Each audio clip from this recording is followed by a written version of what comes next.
शिवरात्रि भी है। मासिक शिवरात्रि की आप सभी को बहुत बहुत बधाई। शिव कृपा आप सभी कर बनी रहे।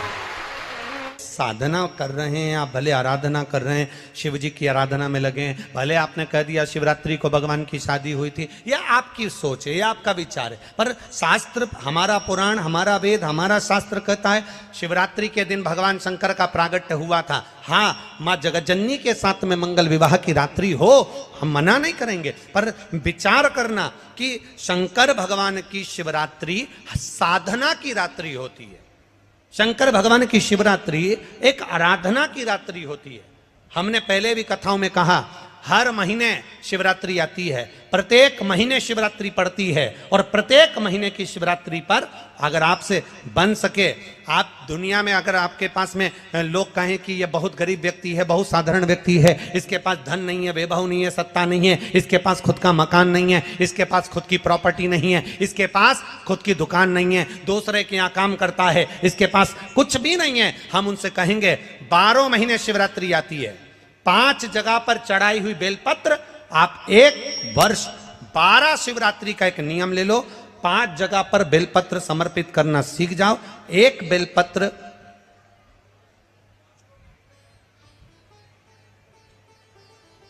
ये शिवलिंग, ये जलाधारी, बहुत ध्यान से देखना, ये चरण जहां से जल नीचे गिरता है, गणेश जी का स्थान, कार्तिकेय जी का स्थान, यह हस्तकमल माता पार्वती जी का हाथ हस्तकमल, शिवलिंग भगवान शंकर का स्थान।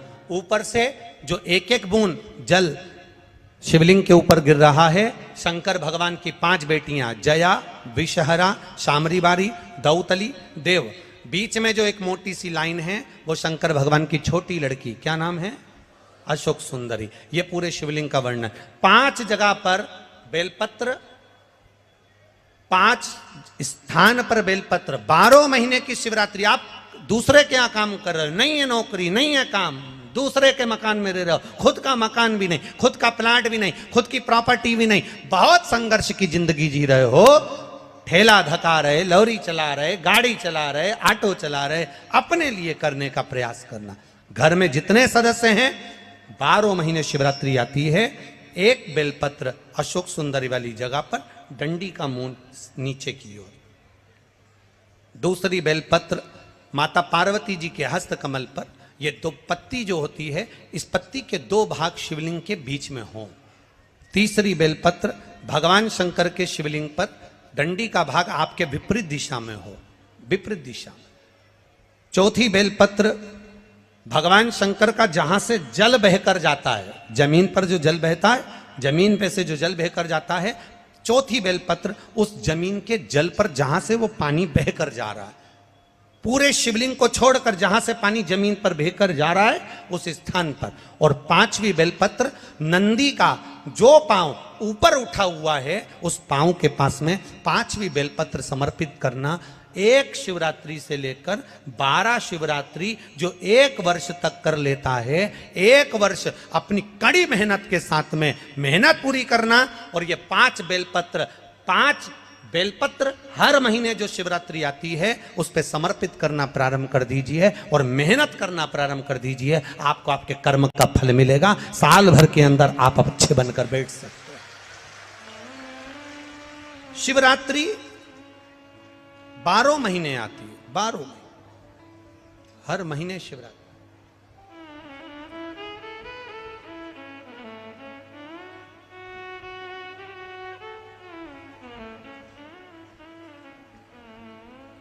और महाराज जब वो कृपा करता है तो कोई साधारण नहीं करता। आपको पहले भी कथाओं में कहा, आपको पहले भी वर्णन किया, आपको पहले भी निवेदन किया, आपको पहले भी कहा है, देवता देते हैं तो पल्ला झाड़ कर देते हैं, देवता देते हैं तो पल्ला झाड़ कर देते हैं, और मेरा देवघर वाला देता है तो छप्पर फाड़ कर देता। मेरा देव अधिदेव महादेव देता है तो छप्पर फाड़ कर देता है। कोई साधारणता में मेरा बाबा कभी नहीं देता। के लिए कभी पीछे मत हटना। गीता जी में भगवान कृष्ण कहते हैं मेहनत से पीछे मत हटो, कर्म करते रहो। शंकर भगवान नंदी को ज्ञान देते हैं तो कहते हैं मेहनत करो, कर्म से पीछे मत हटो। भगवान शंकर ने भस्मासुर को जब ज्ञान दिया, सोने का कंकण दिया, तब कह दिया कर्म करना। भगवान शंकर ने लंकाधिपति रावण को जब सब कुछ प्रदान करा तो कह दिया अपना कर्म से पीछे मत हटना। भगवान शंकर कर्म कहने करने का वर्णन करते हैं, मेरा शिव कर्म को प्रधान मानता है। कर्म करो और कर्म के साथ में विश्वास पक्का रखो। जब हमारा विश्वास, जब हमारी दृढ़ता पक्की होगी तो ये निश्चित है हमें शिव तत्व प्राप्त होगा और हम जो चाहेंगे वो मेरा भोलेनाथ प्रदान कर देगा। ये शिव तत्व की प्राप्ति तब हो जाती है।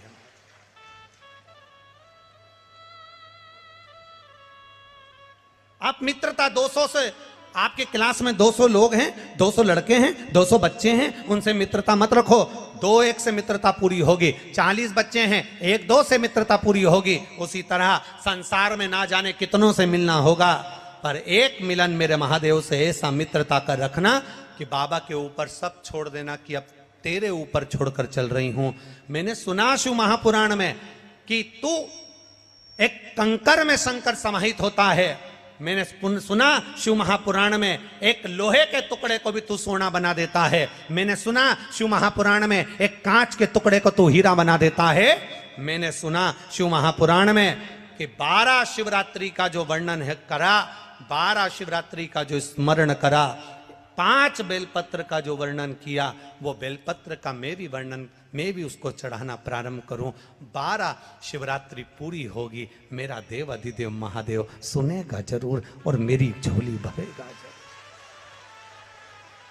अब इसमें एक नियम भारी है, वो नियम का स्मरण करना कि नियम कैसा चाहिए। आप कर्जे में हो गए, परेशान हो गए, टेंशन में आ गए, जिंदगी बेकार सी लग रही है, निवेदन है मेहनत करना। जो काम को कर रहे हो, जो दुकान लगा रहे हो, जो कार्य कर रहे हो, ठेला चला रहे हो, ऑटो चला रहे हो, चलाते रहो, पर उसके साथ में बाबा पर भरोसा रखो। इसमें एक नियम भारी है। कौन सा नियम? कि मान लो 12 शिवरात्रि में आप 1-2 शिवरात्रि शिव जी के मंदिर पहुंच गए, तीसरी शिवरात्रि पर भूल गए या किसी कारणवश कहीं दूर चले गए, ना जा पाए, तो घर के जितने सदस्य हैं सबसे निवेदन है कि 12 महीने की शिवरात्रि का नियम बना रहे हो तो घर के सभी लोग बेलपत्र चढ़ाने का नियम बनाओ। उसका कारण ये है, घर का एक व्यक्ति अगर बाहर चले भी गया, घर का दूसरा व्यक्ति शिवरात्रि को भूल भी गया, घर का तीसरा व्यक्ति किसी कारणवश काम में लग भी गया, तो घर का चौथा व्यक्ति तो शिवरात्रि याद रखेगा और हमारा नियम पूरा हो जाएगा। नियम पूरा हुआ तो हमारा कार्य पूरा। हम उस नियम को पूरा करें, हम उस कार्य को पूरा करें।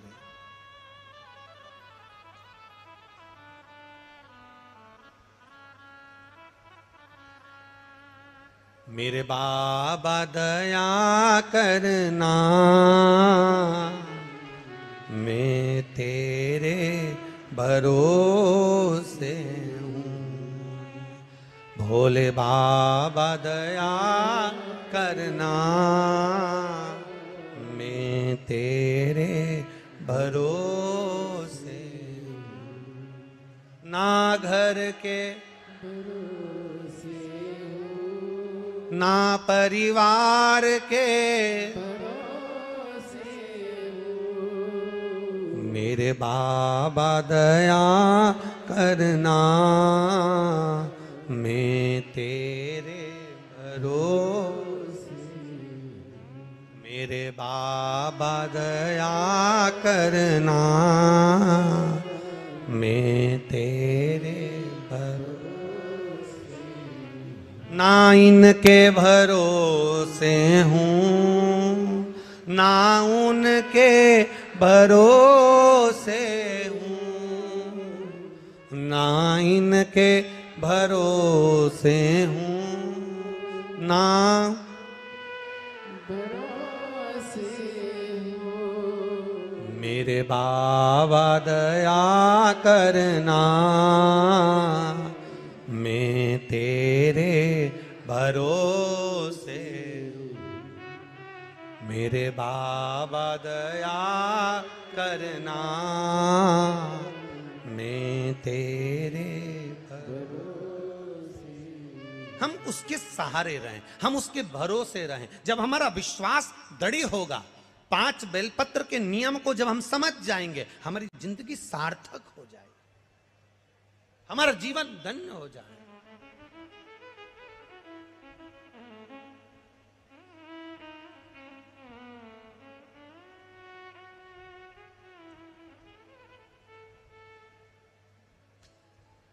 बाबा से विश्वास, भरोसा, दृढ़ता। नंदी भगवान शंकर का मित्र भी है, नंदी भगवान शंकर का गुरु भी है, नंदी भगवान शंकर का शिष्य भी है, नंदी भगवान शंकर का गण भी है, नंदी भगवान शंकर का वाहन भी है, नंदी भगवान शंकर का अवतार भी है, नंदी भगवान शंकर का पुत्र भी है। नंदी ये कोई साधारण नहीं। जिस नाम को नंदीश्वर शिव महापुराण को हम सुन रहे हैं, इसको समझना जरूरी है। शंकर भगवान ने नंदी को एक बार गुरु भी माना।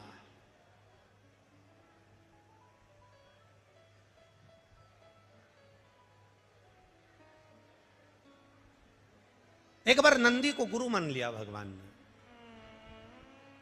जब ब्रह्मा जी झूठ बोल दिए, केतकी के फूल ने झूठ बोला तो भगवान ने कह दिया, केतकी मैं तुझे श्राप देता हूं, तू शिव पर कभी नहीं चढ़ेगा।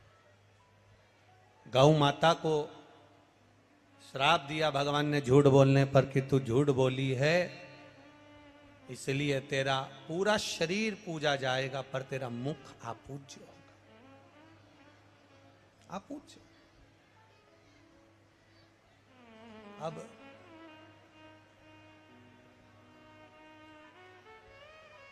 महाराज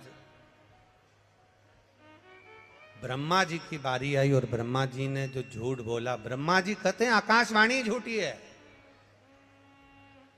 भगवान देवादिदेव महादेव ने अपने पैर के नख को तोड़ा, फेंका, काल भैरव प्रकट कर लिया। काल भैरव से कहा काट दे ब्रह्मा का सिर। ब्रह्मा जी के 5 मुख थे, 4 मुख से वेद शास्त्र पुराण का वर्णन करना और 1 मुख से ब्रह्मा जी को केवल निंदा या अपशब्द कहना। भगवान ने तुरंत उसके शीश को कटवा दिया। ब्रह्मा का शीश कटा, शीश कटा हुआ देवादिदेव महादेव के हाथ में आकर चिपक गया। ब्रह्मा के शीश कटने की हत्या देवादिदेव महादेव पर लग गई।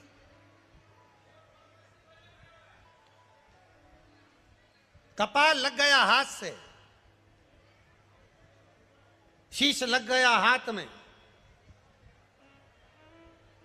और जब शीश हाथ में लगा, भगवान देवादिदेव महादेव कई गंगा महारानी से कहे, गंगा ये मेरे हाथ में जो शीश चिपका है, ब्रह्मा जी का जो ये माथा मेरे हाथ में कपाल चिपक गया, ये निकलेगा कैसे? गंगा जी बोली प्रभु आपका सारा पुण्य मैंने दे दिया, इसके बाद भी ये कपाल नहीं छूटता। सारे पुण्य एकाग्रित करे गए पर वो कपाल नहीं छूटा। आखिरी में शंकर भगवान एक मौन होकर स्तुप्त होकर बैठ गए। और मेरे देवादिदेव महादेव जब मौन होकर स्तुप्त होकर बैठते हैं, तप साधना में लीन होकर बैठते हैं, तब नंदी से ये दशा नहीं देखी गई। भगवान देव की ये दशा नंदीश्वर से नहीं देखी गई। और नंदीश्वर को लगा कि मेरे प्रभु मौन होकर बैठ गए, यह हाथ में कपाल लगा हुआ है, कपाल हाथ में लगा, और मेरे महादेव एकदम मौन होकर बैठे हुए, आखिर बात क्या है? क्या बात है? हाथ में कपाल चिपका है, ब्रह्मा जी का कटा हुआ शीश चिपका है,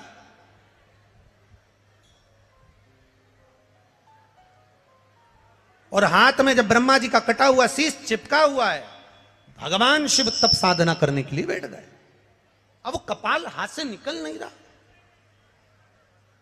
गंगा महारानी भी कह रही है कि मैंने सारा पुण्य दे दिया पर ये कपाल नहीं निकल रहा। यमुना जी कह रही हैं मैंने पूरा पुण्य दे दिया, सरयू जी कह रही हैं, नर्मदा जी कह रही हैं सारा पुण्य दे दिया, पर ये कपाल हाथ से छूट नहीं रहा। नंदीश्वर से नहीं देखा गया, भगवान शिव के प्रिय गण नंदी से नहीं देखा गया।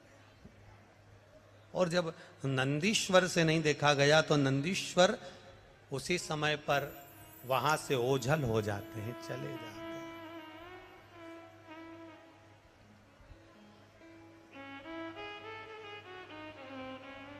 नंदीश्वर ओझल। कहते हैं 3 दिन तक माता पार्वती जी को नंदी नहीं दिखे। 3 दिन। अब जब 3 दिन तक माता पार्वती जी को नंदी नजर नहीं आ रहे, 3 दिन तक माता पार्वती जी को नंदीश्वर नहीं दिखे, तो पार्वती जी के हृदय में भाव आया कि नंदीश्वर गए कहाँ आके। अब 3 दिन तक ना दिखने के बाद में नंदीश्वर ने एक छोटे से बछड़े का रूप ले लिया और छोटा सा गाय का बछड़ा, छोटा सा गाय के बछड़े का रूप रखकर नंदीश्वर भगवान शंकर जहां तप साधना कर रहे थे, गाय के बछड़े का रूप धरकर नंदीश्वर भगवान शंकर के पास में आ गए और बछड़े का रूप लेकर नंदीश्वर शिव जी के पास में आकर जब रंभाना प्रारंभ करा, मां कहकर पुकार रहे हैं, मां कहकर पुकार रहे हैं, ओम कहकर पुकार रहे हैं, मां कहकर पुकार रहे हैं।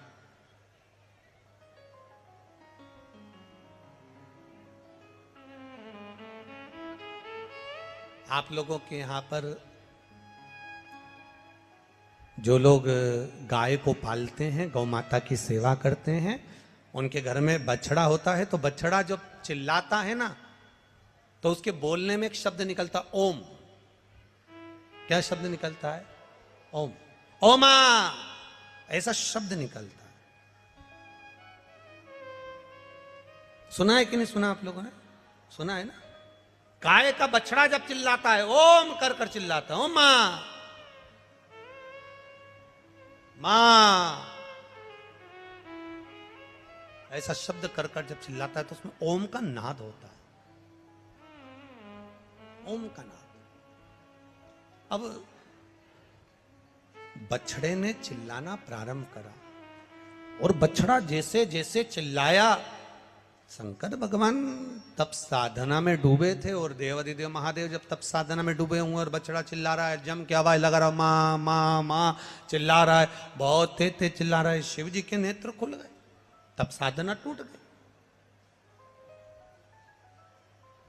भगवान शंकर की जब तप साधना टूटी,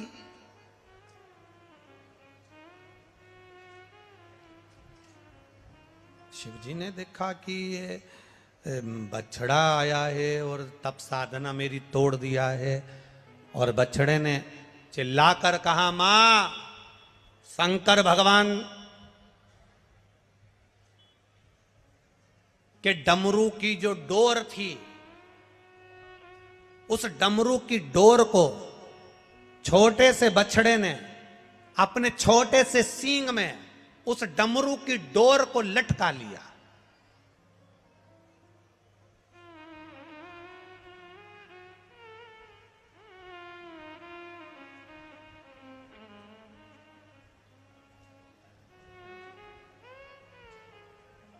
डमरू की डोर को अपने छोटे से सींग में लटका लिया और डमरू को लेकर मेरे उस छोटा सा बछड़ा भागते भागते भागते भागते जा रहा, छोटा सा बछड़ा।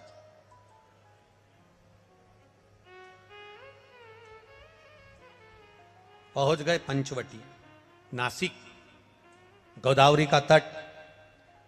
और मां गोदावरी के तट पर जैसे ही वो बछड़ा पहुंचा, शंकर भगवान के डमरू को बछड़े ने वहां गिरा दिया और बछड़े ने वहां गिराया जहां डमरू गिरा। गिरते से ही गोदावरी के तट पर मेरे शंकर भगवान तप साधना करने के लिए बैठे, गोदावरी का स्नान करा। स्नान कर कर मेरे महादेव जैसे ही बैठे, मात्र कुछ क्षण बीते थे और वहां बैठकर जब शंकर भगवान ने जैसे ही आराधना करना प्रारंभ करी, साधना करना प्रारंभ करी, हाथ में चिपका हुआ ब्रह्मा जी का कटा हुआ कपाल, सिर हाथ से नीचे गिर गया। हाथ से जैसे कपाल छूटा, तब वहां शंकर भगवान कपालेश्वर महादेव के रूप में विराजमान हो गए। कपालेश्वर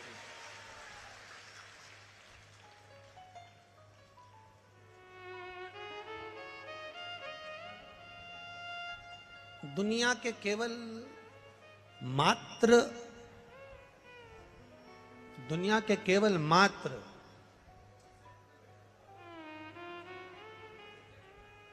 केवल 2 या 3 मंदिर ऐसे हैं जिस मंदिर में शंकर जी के सामने नंदी नहीं है। एक अमरनाथ की गुफा जिसमें शंकर जी के शिवलिंग के सामने नंदी, बोलो बोलो जम के, नहीं है। दूसरा, पंचवटी नासिक मां गोदावरी के तट पर कपालेश्वर महादेव, जिनके सामने नंदी नहीं है। क्यों? नंदी छोटे से बछड़े का रूप रखकर शंकर भगवान को ज्ञान दिया, बिठाया, तप कराया, हाथ से कपाल छूट गया। जब नंदी सामने आया तब शंकर भगवान ने नंदी के हाथ जोड़ लिए, तूने मुझे गुरु बनकर ज्ञान दिया है, मेरे सामने अगर शीश नवाकर बैठेगा, मैंने तुझे गुरु माना है, शीश नवाकर बैठेगा तो मेरे गुरु का अपमान हो जाएगा, इसलिए इस मंदिर में तू मेरे सामने मत बैठ, चले जा।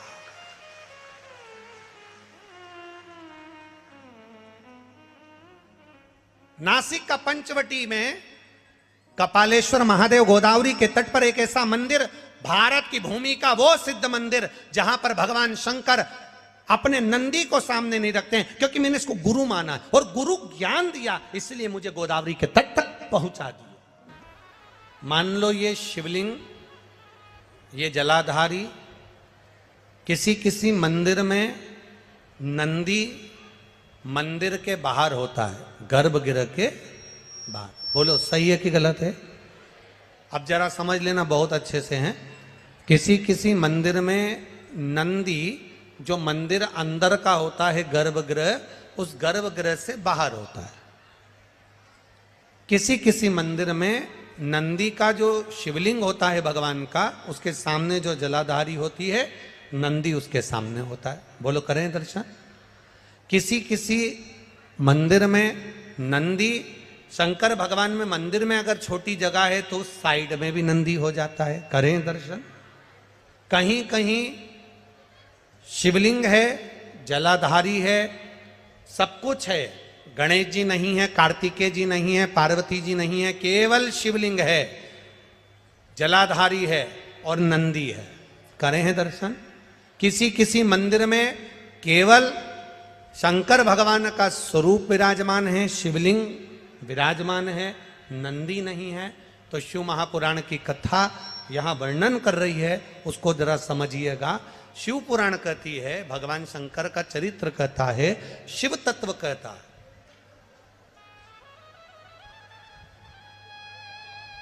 कि जिस मंदिर में नंदी जहां विराजमान, जिस जगह पर विराजमान है, सामने बैठा हो, गर्भगृह के बाहर बैठा हो, या तिरछे में बैठा हो, या शिवलिंग जिस भाव से विराजमान है, आप अपनी जो आराधना कर रहे हो, आप अपनी जो भाव से पूजन कर रहे हो, आराधना कर रहे हो, सेवा कर रहे हो, उसमें तुम्हारे भीतर ये भेद नहीं आना चाहिए कि इस मंदिर में नंदी तो बाहर है ही नहीं, तो मैं पूजन कैसे करूं। इस मंदिर में तो नंदी सामने बैठा है, तो मैं पूजन कैसे करूं। इस मंदिर में नंदी तिरछा बैठा है, तो मैं इसकी पूजन कैसे करूं। इस मंदिर में तो पार्वती जी नहीं है, गणेश जी नहीं है, सदानंद कार्तिकेय जी नहीं है, तो मैं पूजन कैसे करूं। शिव महापुराण की कथा कहती, ये भाव हमारे भीतर नहीं आना।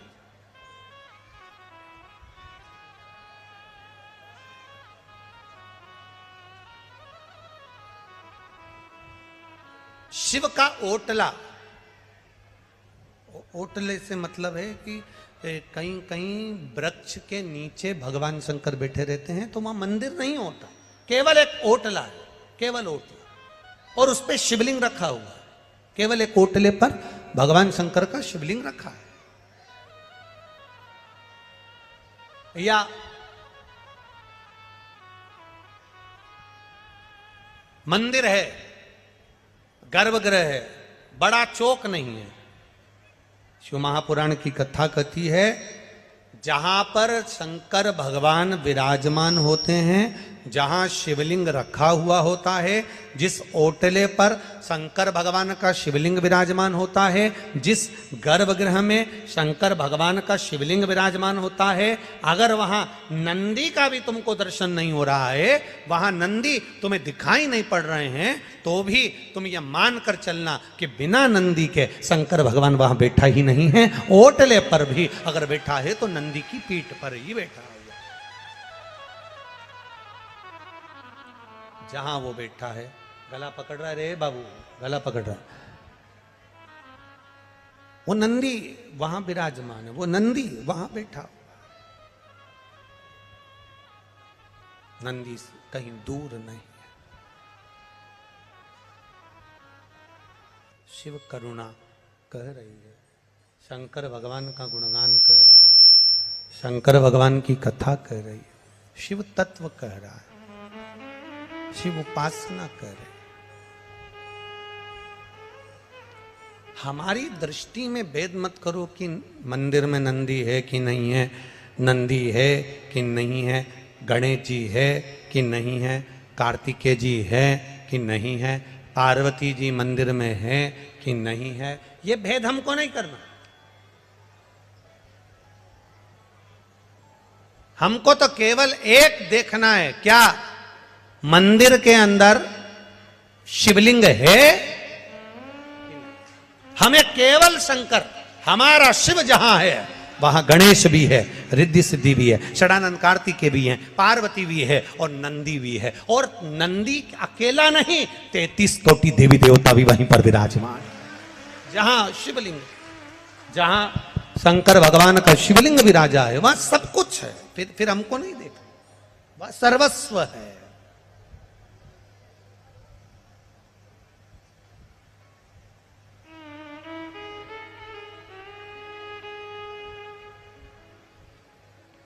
और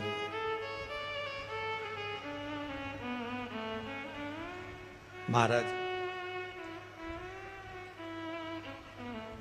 अपने कर्म के अनुसार हम जो भजन कर रहे हैं, अपने कर्म के अनुसार हम जो भक्ति कर रहे हैं, अपने कर्म के अनुसार हम भगवान की स्मरण कर रहे हैं, हम कर्म के अनुसार भगवान की विरल भक्ति को धारण कर रहे हैं, कर्म के अनुसार हम भगवान की विरल भक्ति को कर रहे हैं, इसका फल मिलता जरूर है।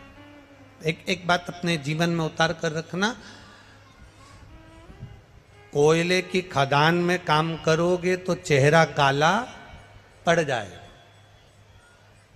धूप में काम करोगे तो चेहरा काला, बोलते जाओ, पड़ जाए।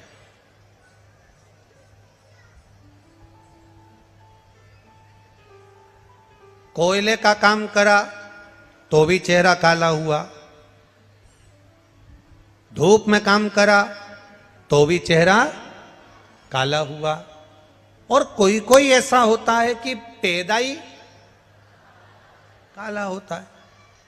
अब समझना, जरा बहुत अच्छे से समझना कि कोयले से अगर चेहरा काला हो गया तो पानी से धो लोगे, साफ हो जाएगा, ठीक है।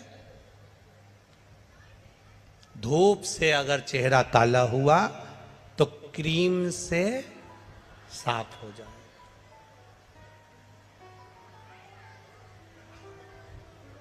अब जिसने बचपन से ही, बाल्यावस्था से ही बेकार काम करना चालू कर दिए, झूठ, प्रपंच, छल, बेईमानी, अपशब्द कहना, गाली देना, ताने देना, आड़ा टेढ़ा कहना, चोरी करना, कपट करना, अहंकार करना, जिसने बचपन से ही काले काम करना प्रारंभ कर दिए, कोयले की कालोच पानी से धुल जाती है, धूप में काले हुए तो क्रीम से धोई जा सकती है। पर अगर हमारा कर्म ही काला हो गया, हम बेकार कर्म करना चालू कर दिए, तो काय से भी साफ नहीं हो पाता, काय से फिर वो साफ नहीं होगा। आप उसका कितना भी प्रयास कर लो, आप उसके कितने भी प्रयास में लग जाओ, आप उसका कितना भी प्रयास कर लो, वो खाली नहीं हो सकता।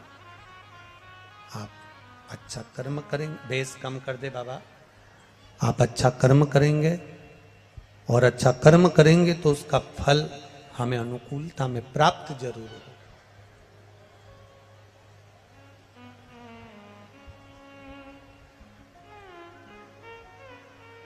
मंदिर में नंदी मत ढूंढो। शिव महापुराण कहती है, जब आप भगवान शंकर के दरवाजे पर प्रणाम करने जाते हो, झुक के प्रणाम करते हो, तो शंकर भगवान आपको भी नंदी समझकर स्वीकार कर लेता है कि मेरा गण आया, मेरा गण।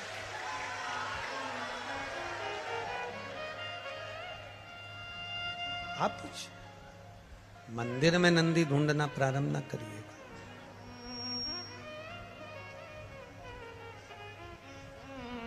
नंदी को भगवान शंकर ने अपना गुरु माना है, नंदी को भगवान शंकर ने अपना मित्र माना। जब ब्रह्मा जी ने झूठ बोल दिया, जब ब्रह्मा जी झूठ कह दिया, जब ब्रह्मा जी ने झूठ बोल दिया, झूठ बोला ब्रह्मा जी ने, तब जब ब्रह्मा जी झूठ बोल दिया और उनका सिर कट गया, कपाल जब हाथ में लग गया, नंदी ने आकर बछड़े का रूप लेकर शंकर भगवान को एक मार्ग बता दिया, एक सतमार्ग बता दिया। बछड़े का रूप रखकर नंदी ने शिवजी को मार्ग दिखाया, तो वो गुरु हो गए।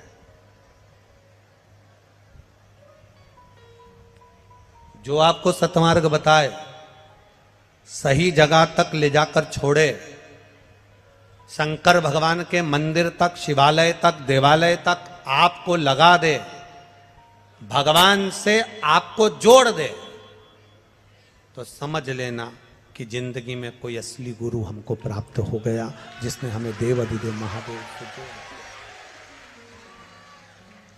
दिया। एक गुरु वो होता है जो अपने आप से जोड़ता है।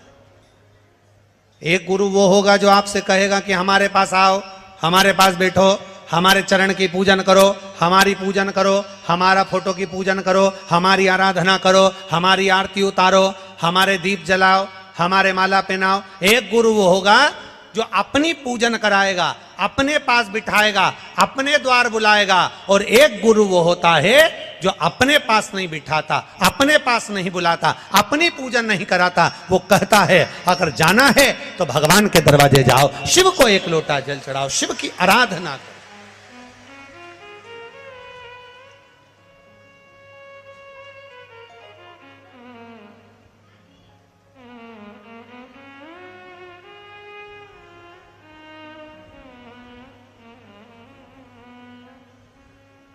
एक आराधना का जो बल है, उस बल को हमें बढ़ाना है। एक श्रद्धा और विश्वास का जो बल है, उसको हमें बढ़ाना है।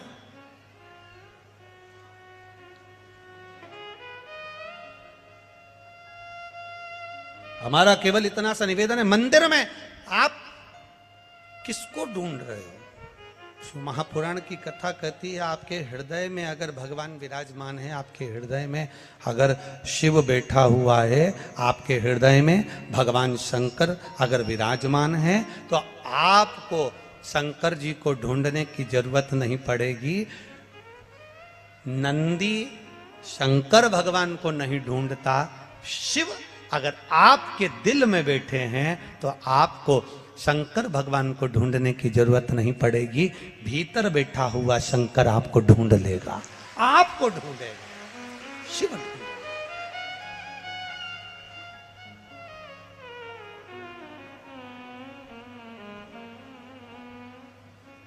शिव को ढूंढना सब। महाराज, ब्रह्मा जी का सिर कट गया, कर्मनाशा नदी प्रकट हो गई। कटे हुए शीश जो हाथ से नीचे गिरता है, भगवान बछड़ा, छोटा सा बछड़ा जिन्होंने भगवान शिव को मार्ग दिया है, छोटा सा बछड़ा जिन्होंने शिव को ज्ञान दिया।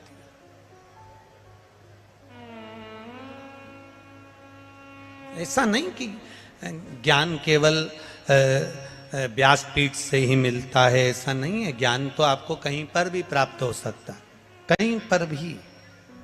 एक पति पत्नी रात को सो रहे थे, सोते सोते तुरंत पत्नी की आधी रात को 2 बजे नींद खुल गई। पत्नी की नींद खुली और पत्नी उठकर बैठ गई, लाइट चालू करी। पति ने कहा क्या बात है, क्यों उठ के बैठ गई? सोन दे, मुझे दुकान पर जाना रहता है, दिन भर थक जाता हूं, सो जा। पत्नी कह रही मुझे नींद नहीं आ रही। अरे तो तुझे नींद नहीं आ रही तो मुझे तो आ रही है ना, सो। पत्नी बोली नहीं सोऊंगी, मुझे नींद नहीं आ रही। अरे मुझे नींद नहीं आ रही ना, तो पति ने कहा नींद कोई कारण होता है तो नींद नहीं आती, तुझे क्या कारण है? इतने में पत्नी बोली मैं मेरे इतना सा पूछना चाहती हूँ कि मान लो अपने को एक बेटा हो गया, एक पप्पू हो गया, तो वो कहाँ सोएगा? इतने में पति थोड़ा सा पलंग पे से उधर खसका और पति ने कहा यहाँ सो जाएगा, तू सो जान दे, मुझे तेरे हाथ जोड़ू, सो जा, सो जा, मेरे को दुकान जाना है। पत्नी सो गई। रात्रि को 2:30 बजे फिर जग गई, फिर लाइट चालू, फिर उठ के बैठी। पति ने कहा अब क्या हो गया? पत्नी बोली मुझे नींद नहीं आ रही। अब क्यों नींद नहीं आ रही? मान लो अपने घर में एक बेटी हो गई, छोटी सी पप्पी हो गई, तो कहां सोएगी? पति और खसका, वो यहां सो जाएगी। सो जा, तेरे हाथ जोड़ो, मुझे सुबह दुकान जाना है, सो जा। पत्नी सो 3 बजे रात को फिर जग गई वापिस। पति ने कहा क्या हुआ? पत्नी बोली मुझे नींद नहीं आ रही। क्यों नहीं आ रही? मान लो हमारे घर में एक पप्पू और हो गया तो? पति और खसका, बस खसका ही था तो पलंग से नीचे गिर गया। क्योंकि पलंग तो पलंग होता है, कोई सरकार की रोड थोड़ी ना कि खसकते जा। नीचे गिर गया, नीचे गिर गया। पति ने कहा यहाँ सो जाएगा, अब सो जा। पत्नी तो सो गई, पति की नींद खुल गई। उसने रात्रि सुबह 4 बजे अटैची जमाई, बैग जमाया और बैग जमाने की तैयारी करने लगा। सुबह सवेरे पत्नी उठी। पत्नी ने उठते से ही पूछा रात को तो तुम बहुत अच्छी बातें कर रहे थे, अब ये कहाँ जाने की तैयारी कर रहे हो? पति ने एक शब्द कहा। पति बोला केवल रात्रि को पुत्र की कामना करी और कमर की हड्डी टूट गई। अगर बेटा पैदा हो गया तो ना जाने कौन कौन सी हड्डी तोड़ेगा, उससे अच्छा है मैं तो देवघर जाकर बैठ गया। मात्र पुत्र की कामना हमारी हड्डी को तोड़ दी है। अगर पुत्र हो गया तो ना जाने कितनी हड्डी टूटेगी। इसलिए निवेदन है, ऐसा नहीं कि ज्ञान केवल व्यासपीठ से मिलता है, चलित भाषा में भी हमें ज्ञान मिल जाता है। कभी कभी घर के छोटे छोटे बच्चे भी हमको ज्ञान दे देते हैं। कभी कभी घर में रहने वाला एक छोटा सा जीव भी हमको ज्ञान दे देता है। कभी कभी घर में रहने वाले बुजुर्ग भी हमको ज्ञान दे देते हैं। कभी कभी घर में रहने वाला एक साधारण सा नौकर चाकर भी हमको ज्ञान दे देता है। कोई सहजता या साधारणता नहीं होती। शिव महापुराण की कथा कहती है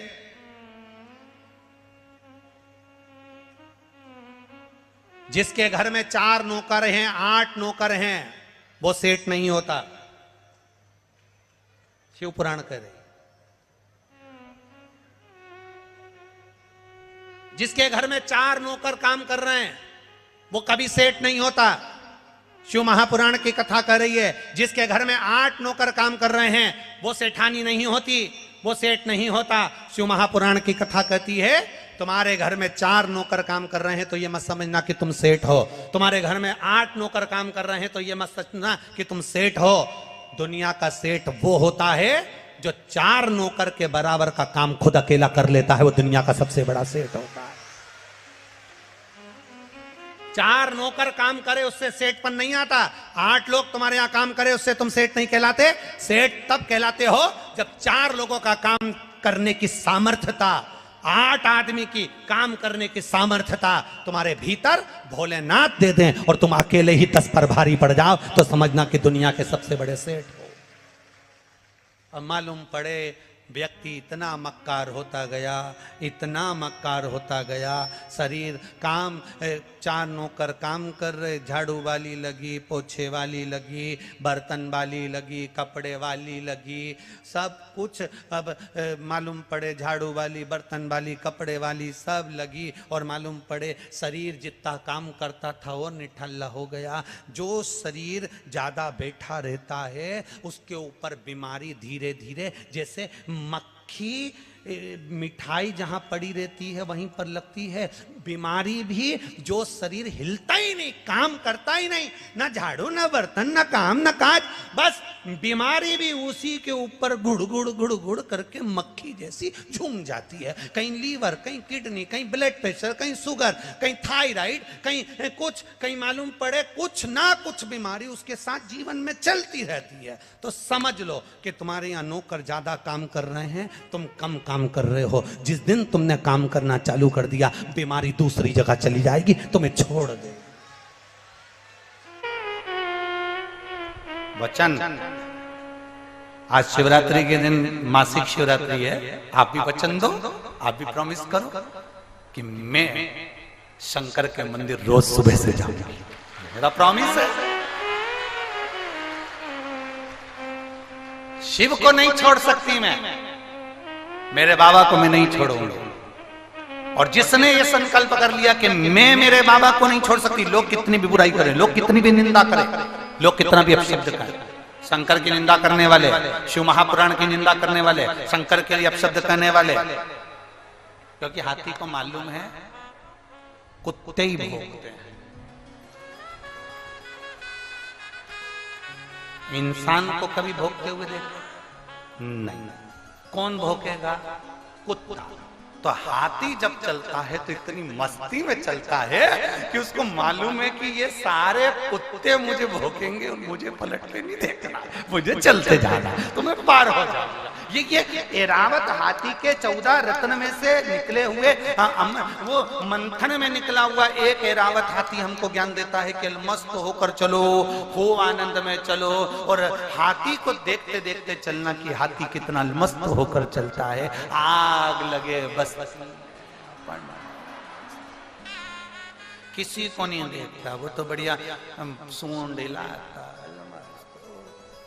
वो तो जो केला दे बस वहीं देखे, बाकी को देखता भी नहीं, तुमको भी नहीं देखे जाओ।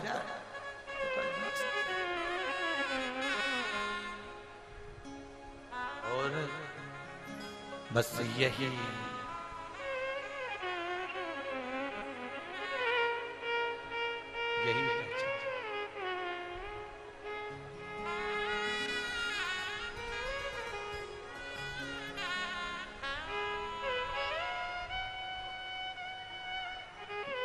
इसी को हमको जानना है। इसलिए वो कहते हैं ना, शिव शंकर को जिसने पूजा उसका ही उद्धार हुआ। शिव शंकर को जिसने उसका ही उद्धार हुआ। अंतकाल उसका बेड़ा पार हुआ। भोलेनाथ की सेवा करो, ध्यान चरणों में उसके धरो। बस ये बुद्धि बनाकर शिव शंकर को जिसने पूजा उसका बेड़ा पार हुआ। अंत काल के भव सागर से उसका बेड़ा पार हुआ। भोलेनाथ की सेवा करो, ध्यान चरणों में उसके धरो। भोलेनाथ की सेवा करो, ध्यान चरणों में उसके धरो। जितना बन सकता है उसकी सेवा में दिन रात लगे रहो, तल्लीनता में। प्रहलाद नारायण के उपासक थे और उनका बेटा विरोचन शिव का उपासक।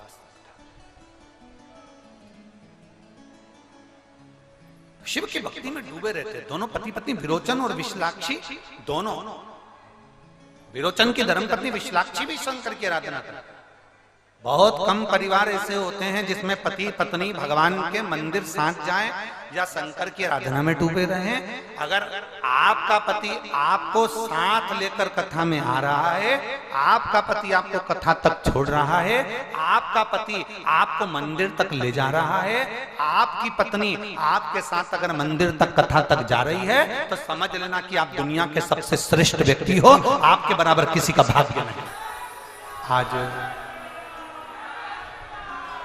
मासिक शिवरात्रि भी है और मासिक शिवरात्रि के अवसर पर आप और हम भगवान शंकर से अपने हृदय की बात, अपने दिल की बात बाबा देवाधिदेव महादेव से कहेंगे। आप सब उच्च स्वर में भगवान शंकर से प्रार्थना करें।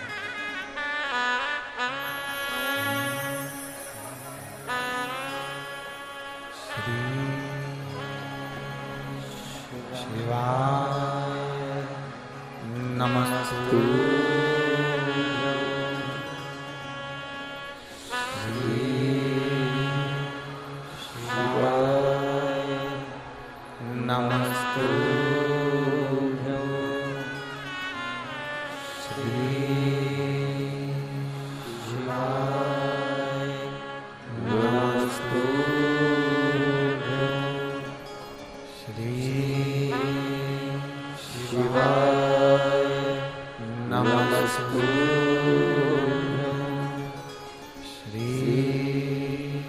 शिवाय नमस्तु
भगवान शिव की कथा कर रहे हैं,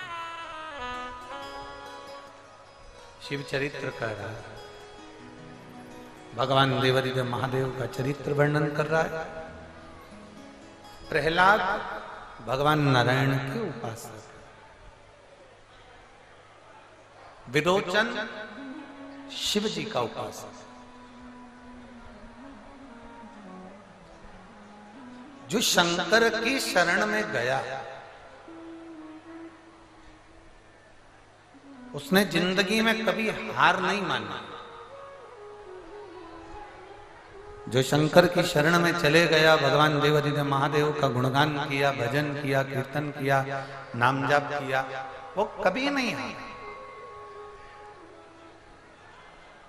उसकी जिंदगी में वो आगे ही बढ़ा, उन्नति की ओर अग्रणी हुआ। विरोचन और विरोचन की धर्म पत्नी विशालाक्षी दोनों शिव की आराधना।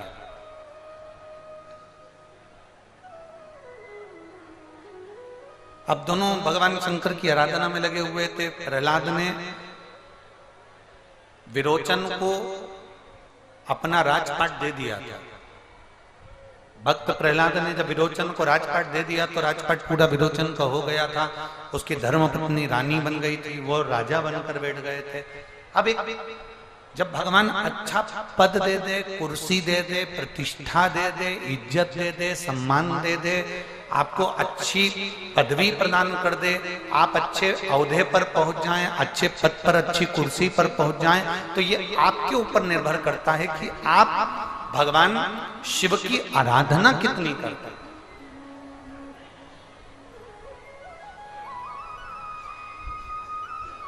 ऐसा कोई राजा बता दो जिसने भगवान शंकर की आराधना ना करी हो। दशरथ जी महाराज ने भगवान शंकर की आराधना करी तो जनक जी महाराज ने शिव की आराधना करी। राजा कंस ने भगवान शिव की आराधना करी तो राजा रावण ने भी भगवान शंकर की आराधना करी। हिरण्यकशिपु से लेकर जितने जितने असुर, संहार, गंधर्व, देवता जितने जितने हैं, इन सब ने शंकर की आराधना करी, क्योंकि शिव उघड़ी है। शंकर देने में पीछे नहीं हटता। बाबा जब देता है तो एकदम प्रदान करता है। अगर अभी आपका औहदा है, आपकी प्रतिष्ठा है, आपकी सत्ता है, आपका वैभव है, तो उन हाथों से अच्छा करते हुए चले, जिससे बाद में अगर हम औहदे से नीचे भी आए, कुर्सी से नीचे भी आए, प्रतिष्ठा से नीचे भी आए, तो लोग हमारा सम्मान करना ना भूलें, हमारा आदर करना ना भूलें।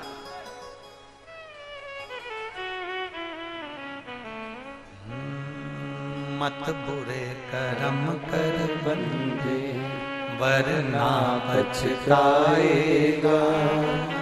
भगवान की आंखों से तू बच नहीं पाएगा, तू बच नहीं पाएगा।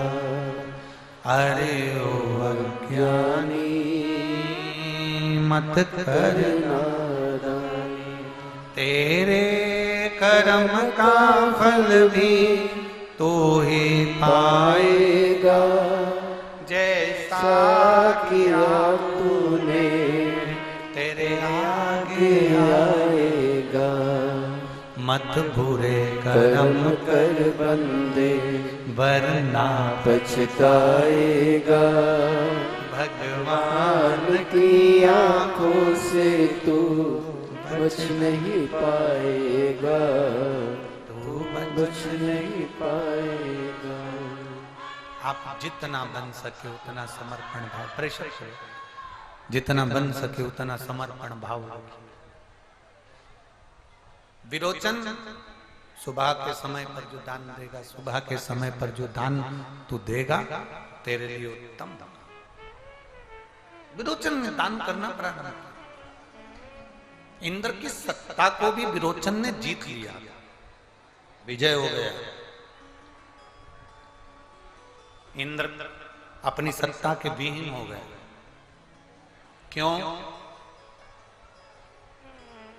इंद्र अपनी सत्ता के विहीन इसलिए हो गए क्योंकि उन्होंने शंकर भगवान का एक अंश अवतार है दुर्वासा ऋषि, शिव जी का एक अंश अवतार है दुर्वासा बाबा, जो गले में माला पहन कर आ रहे थे और इंद्र ने मांग ली थी। इंद्र ने ऐरावत को दे दी, ऐरावत ने जमीन पर पटक दी। शंकर की दी हुई उस माला का अपमान हो गया। इस व्यासपीठ से हम सबको एक बेलपत्र देते, हम ज्यादा किसी को कुछ देना, कोई कहे कि महाराज जी प्रसाद दे दें या महाराज जी कुछ दे दें, हम नहीं देते। हमारा एक नियम है, ये व्यासपीठ की जो बेलपत्र है ये साधारण बेलपत्र नहीं। अगर आप लोगों ने गीता प्रेस गोरखपुर की शिव पुराण की कथा अगर पढ़ी हो, सुनी हो, तो उसमें वर्णन है कि जितने दिन तक कथा चलती है व्यासपीठ पर चढ़ी हुई बेलपत्र औषधि का कार्य करती है और विराम के दिवस की बेलपत्र भंडार का कार्य करती है। ये नित्य है। उसको जो समझ गया वो समझ गया, जिसने स्वीकार कर लिया वो कर लिया।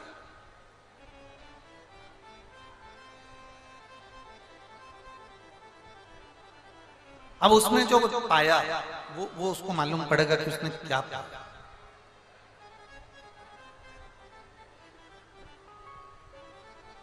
और हम हमेशा कहते हैं जो तुमको बेलपत्र मिली है, रात होने से पहले इसको खा लेना चाहिए। और आखिरी दिन की अगर बेलपत्र मिली है तो उसको लाल वस्त्र में उसको संभाल कर अपनी अलमारी, तिजोरी, भंडार में उसको रख लेना। पर 4 दिन की अगर बेलपत्र मिली है तो उसको रात्रि होने से पहले उसको पाया जाए, खाया जाए। जो रोगीला है, जो बहुत दुखी है, तकलीफ है, शरीर में बड़े बड़े रोग उसके जीवन में हो गए हैं, तो उसको भगवान की प्रसाद समझ कर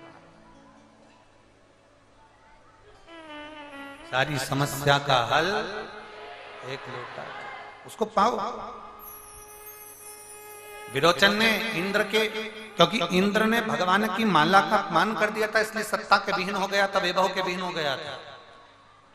किसी के यहाँ शादी में गए नहीं गए चलेगा, अगर आपको पास में निमंत्रण आया है, आपके पास में सूचना आई है कि साहब शिव महापुराण की कथा हो रही है, अपने क्षेत्र में, अपने नगर में, अपने मोहल्ले में, अपने पास में, अपने क्षेत्र में हो रही है, तो ये हमारा फर्ज है कि हमें सूचना मिलने पर हम बाबा की शरण में जाएं, क्योंकि तुम्हारे जब दुख की घड़ी आएगी, जब तुम्हारे कष्ट की घड़ी आएगी, जब तुम उसको पुकारोगे तो वो तुम्हारे दरवाजे पर खड़ा मिलेगा। इसलिए उसके पुकार पर तुम्हें पहुंचना चाहिए।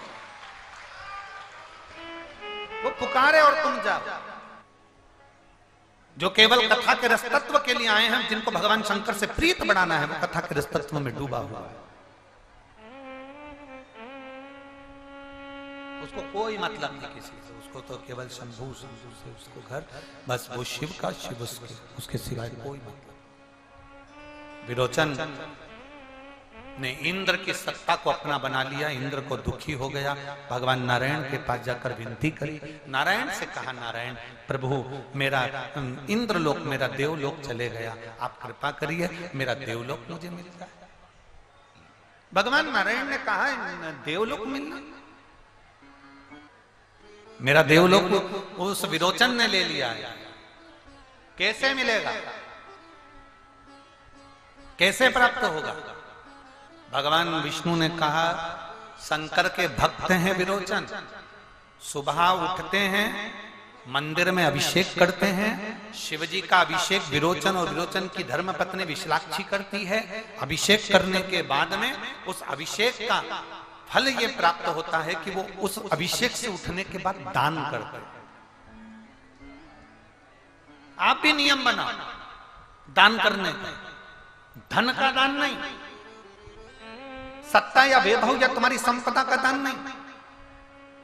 सवेरे जब भगवान शंकर के मंदिर में तुम शिव जी का अभिषेक करने के लिए जाओ, शंकर के मंदिर में एक लोटा जल चढ़ाने के लिए जाओ, शिव जी के मंदिर में तुम पूजन करने के लिए जाओ, और वहां से जब लौट कर आओ तो तुम भी दान करने का नियम बनाओ। कौन सा दान? शंकर जी के मंदिर में जो शंकर जी को जल चढ़ाया है, उस जल को जो तुम लोटे में लेकर आती हो, वापिस अपने घर पर लाती हो थोड़ा बहुत जल, उस जल को लाने के बाद सुबह से तुम्हें भी दान करने की आदत होना चाहिए। शिव जी के चढ़े हुए जल को लेकर आओ, अपने घर के पास में या घर में जितने लोग रहते हैं उनको भले 2-2 बूंद दो और उसका दान करो। दान करोगे तो उसका फल तुम्हारे खाते में लिखा है। मान लो अगर आप ये मान के चले, मान लो कि वो घर के लोग अगर उस जल को ना ले रहे हो तो आप नाम जाप का दान दीजिए। नाम जाप का दान किसको कहते हैं मालूम है? जब मंदिर में जल चढ़ाने जा रहे हो, जो मिल जाए रास्ते में उसको क्या कहना है? श्री शिवाय नमस्तुभ्यं, श्री शिवाय नमस्तुभ्यं, श्री शिवाय नमस्तुभ्यं,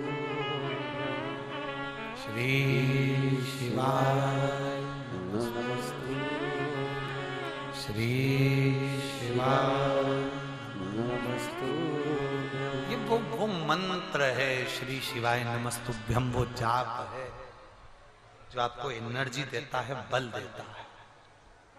वो एनर्जी देगा, बल देगा।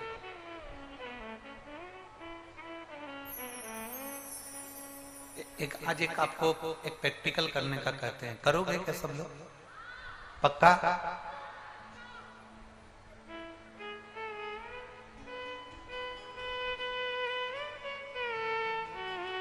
15 दिन लगातार अगर आपको शिव का दीदार करना है कि मेरा शंकर मेरी सुन क्यों नहीं रहा, मेरे सम्मुख क्यों नहीं रहा, आप 15 दिन लोटा भर के जल लेकर जाओ और जो अशोक सुंदरी वाली जगह है ना, उनका चरण, जहां गणेश, कार्तिक और अशोक सुंदरी है, वहां तक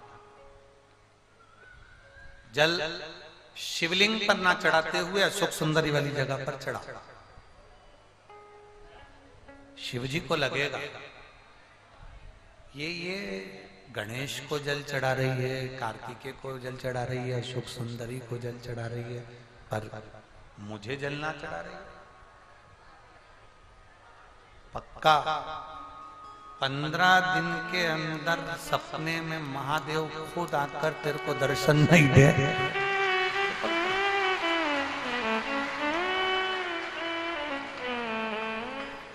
प्यार, प्रेम, स्नेह, कभी कभी प्रेम में जलाया भी जाता है। बोलो सही है कि गलत?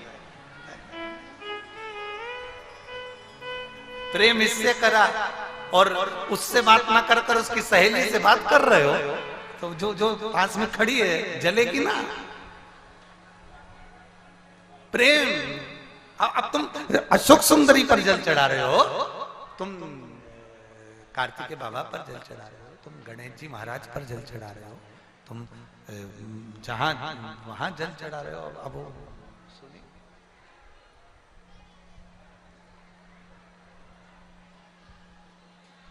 अब जरा विचार करिए, सपने में आएगा और आएगा ये नक्की है, दर्शन देकर जाएगा। क्या बात है, मेरे ऊपर जल क्यों नहीं चढ़ा रही है? कहा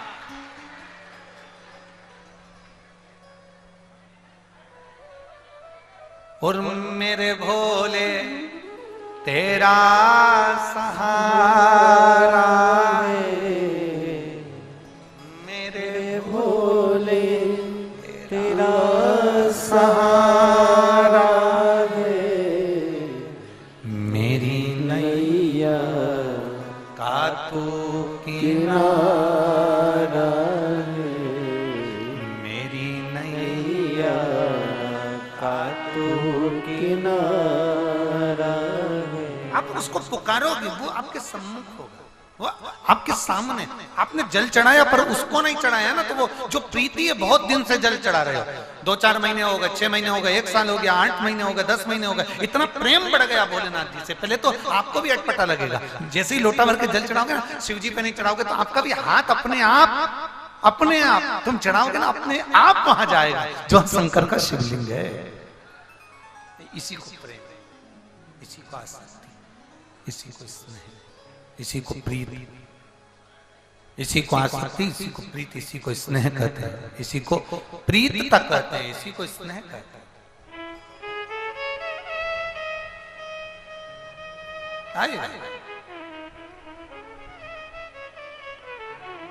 वो एक लाइन आप लोग स्मरण करते हैं ना, मैंने बाबा को बुलाया है, वो आता होगा,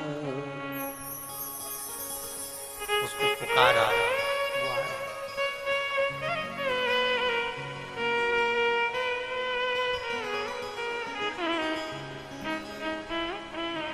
मैंने बाबा को पुकारा है, वो आता हो। आए, हम जब पुकारे वो हमारे सम्मुख पुकारा। विरोचन दान करता है, रोज दान करता है, रोज प्रतिदिन दान। भगवान नारायण ने कह दिया, सुनो इंद्र, तुम भी चले जाओ, सुबह से अपना राज्य मांग लेना। क्या वो दे देगा? बिल्कुल, उसकी आदत है देने में, पीछे नहीं हटेगा, देगा जरूर, जा।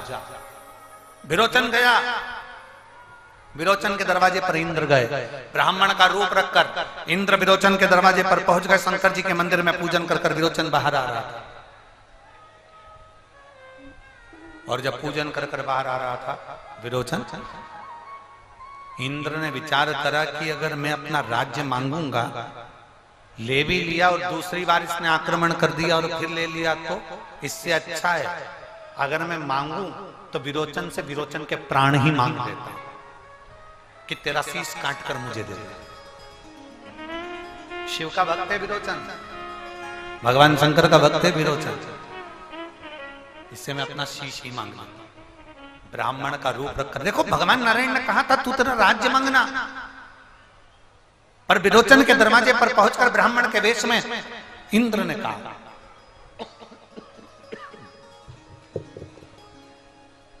दरवाजे पर पहुंचकर आवाज लगा, भिक्षाम दे। विरोचन ने पूछा क्या, कौन हो तुम? ब्राह्मण। क्या चाहिए? मैं जो मांगूंगा तुम दे दोगे? हाँ मांगो, क्या चाहिए तुमको? पहले संकल्प छोड़ो कि मांगूंगा वो देना पड़ेगा। संकल्प छोड़ता हूं, ले क्या चाहिए मांग ले। जैसे ही विरोचन ने संकल्प दिया, इंद्र ब्राह्मण के रूप में खड़े थे और कह दिया कि अपना सिर काट कर मेरे हाथ में दे दो। अपना सिर काटो और हाथ में दे दो मुझे, मुझे आपके प्राण चाहिए। विरोचन ने विचार करा कि आप ब्राह्मण नहीं हो सकते, आप ब्राह्मण नहीं हो। अगर आप शीश मांग रहे हो तो आप ब्राह्मण नहीं हो। कौन हो? अपने असली रंग पर आइए, अपने असली स्वरूप दिखाओ। इंद्र अपने असली स्वरूप में नहीं आता। विरोचन के हाथ में जल था, शंकर जी को चढ़ा हुआ। शिव के चढ़ा हुआ जल साधारण नहीं होता, अच्छे अच्छे व्यक्ति का भी रंग दिखा देता है। इसलिए तुमसे कहते हैं कि शंकर पे चढ़ा हुआ जल लेकर आया करो तो अपने घर में छींट दिया करो, घर में अगर कोई तकलीफ भी होगी तो उसके जल से समाप्त हो जाए। छींट दिया, जो जल छीटा तो असली स्वरूप इंद्र का दिख गया। पर तुमने ब्राह्मण बनकर मांगा है, मैं सिर काट कर दूंगा। शीश काट कर इंद्र के हाथ में दे दिया। विरोचन के प्राण छूट गए। पत्नी विशालाक्षी रोने लगी। जैसे ही विशालाक्षी रोई, बेटे ने आवाज सुनी, राजा बलि ने, और उसकी बेटी विरोचना ने आवाज सुन ली। विरोचन की बेटी विरोचना और राजा बलि जिसका पुत्र है और पुत्र है, दोनों रोते हुए आए। छोटे थे, अवस्था के कारण आंसू बह रहे, पिता के प्राण चले गए। इंद्र, हमारे पिता का अंतिम संस्कार करना है, उनका शीश दे दे। इंद्र ने शीश नहीं दिया, लेकर चले गया इंद्र लोग। राजा बलि आंख में आंसू भर रहे थे, विशालाक्षी रो रही थी अपने पति के लिए। समय हो गया अंतिम संस्कार के लिए। तब राजा बलि को क्रोध आया कि मेरे पिता का शीश लेकर आऊंगा, तब मैं अंतिम संस्कार करूंगा। गए इंद्र पर आक्रमण करा, शीश लेकर आए। इंद्र की पूरे बैकुंठ को, पूरे धाम को हिला दिया, इंद्र के पूरे देवलोक को हिला दिया। अब जैसे ही हिलाया इंद्र को, यहां तो अंतिम संस्कार राजा बलि ने कर दिया, विरोचन का पिता का अंतिम संस्कार कर दिया। पर विरोचना क्रोध में लाल हो गई कि मेरे पिता का वध किया है तूने। क्रोध में आकर विरोचना ने जो तीक्ष्ण बाण चलाना प्रारंभ करे, सर्प के बाण छोड़ दिए। पूरे देवताओं को सर्प डसने लगे, सब भयंकर हाहाकार मचने लगा। भगवान नारायण के पास सूचना गई, नारायण आए, समझाया विरोचना तुम्हारे पिता मर चुके हैं, अब उनका अंतिम संस्कार हो गया है, तुम ये सब समाप्त करो। विरोचना समाप्त नहीं करती, क्रोध में आ गई विरोचना। इतने सर्पों को देखा तो भगवान नारायण ने गरुण को बुलाया, गरुण कुछ भी करो, समाप्त करो इन सर्पों को। गरुण जी ने अपनी सेना तैयार कर कर पूरे सर्पों को समाप्त किया। गला पकड़ रहा है, पूरे सर्पों को समाप्त किया। थोड़ा प्रेशर बढ़ाओ, सब दूर का। जो गरुण जी आए और उन्होंने सब सर्पों को समाप्त करना प्रारंभ करा। सर्प क्या देखा गरुण जी महाराज ने कि इस विरोचना को, विरोचन की बेटी को कैसे भी समाप्त करना है। विरोचना के शरीर को गरुण जी महाराज के जितने भी गरुण थे उन्होंने नोचना चालू करा। शरीर विक्षिप्त हो गया, कुबड़ से निकल गई विरोचना की, पूरा मुख टेढ़ा हो गया विरोचना का। रोने लगी विरोचना, प्राण छूटने का समय आ गया। और प्राण छूटते समय विरोचना ने शंकर को याद कर लिया, मेरे पिता तुम्हारा भजन करते थे, महादेव क्या तुम नहीं आओगे? हमने तो सुना है तुम 71 पीढ़ी को ताड़ देते हो, आज तुम यहां नहीं पहुंचोगे? पधारो भोलेनाथ, शंकर सामने प्रकट हो गए। जो महादेव सामने आए, कुबड़ से निकल रही थी, शरीर विक्षिप्त हो चुका था, टेढ़ी हो गई थी विरोचना। रोते हुए बोली, बाबा बाबा। शिवजी ने पूछा, मांग विरोचना, तुझे क्या चाहिए? विरोचना कहती है, ये नारायण, इन नारायण ने मेरे साथ खेल खेला है, ये नारायण ने मेरे साथ खेल खेला है, इसलिए पृथ्वी पर मेरा अगला जन्म हो और मैं पृथ्वी पर इस नारायण को अपनी गोद में खिलाऊं। पर इस नारायण ने मेरे शरीर को बिगाड़ा है और मेरे पिता का बदला मुझे नहीं लेने दिया, इसलिए मैं नारायण से बदला लूं। मुझे वर दो कि नारायण मेरी गोद में खेलें और नारायण से मैं पृथ्वी पर बदला लूं। शंकर भगवान ने कहा, वर तो मैं दे दूंगा, और कुछ मांगना है? हाँ, एक वर और दो कि जब नारायण को मैं परेशान कर दूं पृथ्वी पर और नारायण दर दर जब भटके, उस समय पर आपकी आराधना करें, जैसे अंतिम समय में मैंने आपकी आराधना करी। नारायण जब अंत समय में आपकी आराधना करें, तब उनको वापिस राज सिंहासन प्राप्त हो। ये वर आप दीजिए, ये वर आप दीजिए। भगवान शंकर ने विरोचना को वर दे दिया। वही विरोचना बाद में पृथ्वी पर मंथरा बनकर पैदा हो गई। मंथरा टेढ़ी थी और नारायण को उसने गोदी में राम जी को खिलाया भी है और राम जी को 14 वर्ष के लिए वन भेजा भी है। 14 वर्ष के लिए वन भेजा। जब मंथरा, राम जब 14 वर्ष के लिए वन जाने लगे, तब मंथरा ने राम जी के पास में आकर एक निवेदन किया, आप जा तो रहे हो वन में, पर याद रखना शंकर को मत भूल जाना। और आखिरी में जब लंका पर चढ़ाई करने का समय आया, कुछ नहीं सूझा राम जी को, तब उन्होंने रामेश्वर धाम की स्थापना कर पूजन कर आगे बढ़ा। रामेश्वर धाम की स्थापना कर आगे बढ़ गए। मंथरा के चरित्र का स्मरण आया कि मुझे मंथरा ने कहा था शिव हर जगह साथ देते हैं, और आज उस मंथरा के कहे अनुसार शंकर भगवान ने रामेश्वर धाम की स्थापना करी, लंका पर विजय करी, फिर वापिस राज सत्ता पर स्थापित हुए। ये शिव की कृपा। हम विचार कर रहे हैं, हम ये विचार कर रहे हैं कि हम ये कार्य करेंगे, शुभ होगा कि अशुभ होगा। शिव महापुराण की कथा कहती है, भजन करने का कोई समय नहीं होता, स्मरण करने का कोई समय नहीं होता। आप भगवान को 1 लोटा जल चढ़ा रहे हो, कई माताएं पूछती है, हम ये वाले सोमवार से पशुपति व्रत करेंगे तो शुभ होगा कि अशुभ होगा? हम अधिक मास के महीने में पशुपति व्रत करेंगे तो शुभ होगा कि अशुभ होगा? हम सावन के महीने में पशुपति व्रत करेंगे, शुभ होगा कि अशुभ होगा? हम इस सोमवार से पशुपति व्रत करेंगे, शुभ होगा कि अशुभ होगा? शिव महापुराण की कथा वर्णन करती है, सोमवार का व्रत, शंकर भगवान का स्मरण, शंकर भगवान की भक्ति और शंकर भगवान पर 1 लोटा जल चढ़ाना या पशुपति व्रत, आप कोई से भी सोमवार से प्रारंभ कर सकते हो। सब दिन शुभ है मेरे बाबा के, सारे दिन मेरे महादेव के सब दिन शुभ माने गए। एक भी दिन ऐसा नहीं है कि महादेव के लिए गलत हो, एक भी दिन ऐसा नहीं जो महादेव के लिए गलत।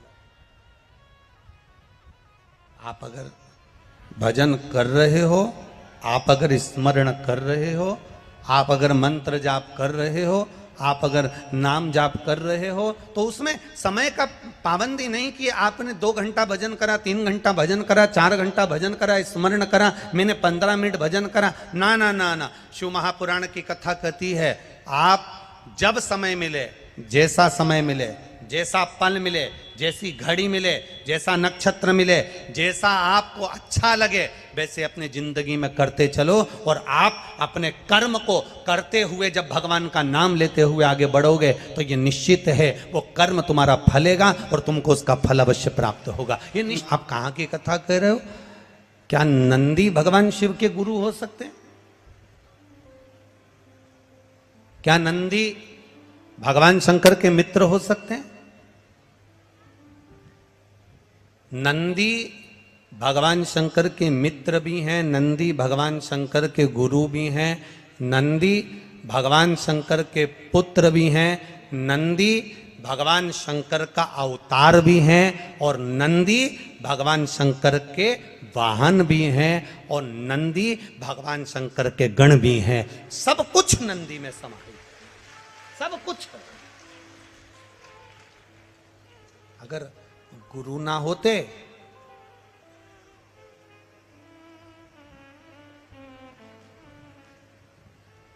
आप लोगों में से कोई नासिक गया है कभी?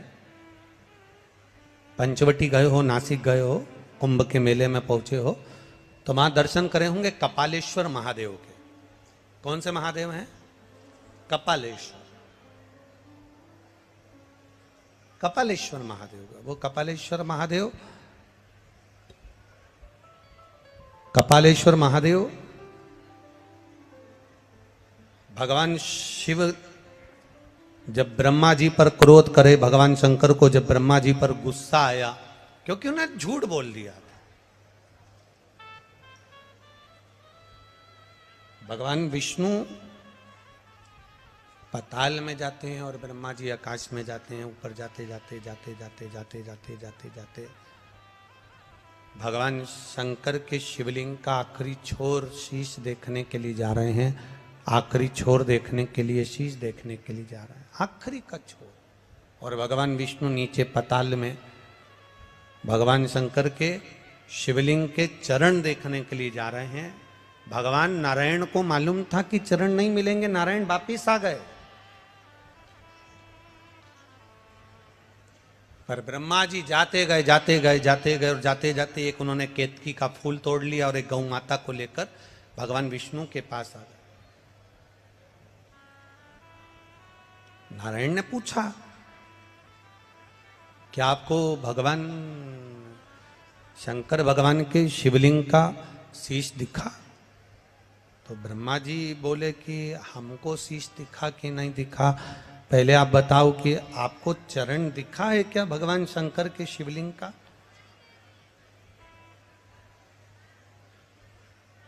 भगवान शंकर के शिवलिंग का चरण कहीं नजर आया क्या आपको? तब भगवान विष्णु ने कहा कि हमको चरण नहीं दिखा। सत्य कह दिया, सत्य बोल दिया। और जब उन्होंने सत्य बोला, जब उन्होंने सत्य कहा तो भगवान नारायण का एक नाम हो गया सत्य नारायण। पर शिव महापुराण की कथा कहती है केवल एक त्रिशूल ऐसा होता है जिस त्रिशूल को एक जगह से पकड़ा जाता है और 3 पर उसका प्रहार कर दिया जाता है। उसी तरह शंकर का हम केवल एक अकेला नाम लेते हैं।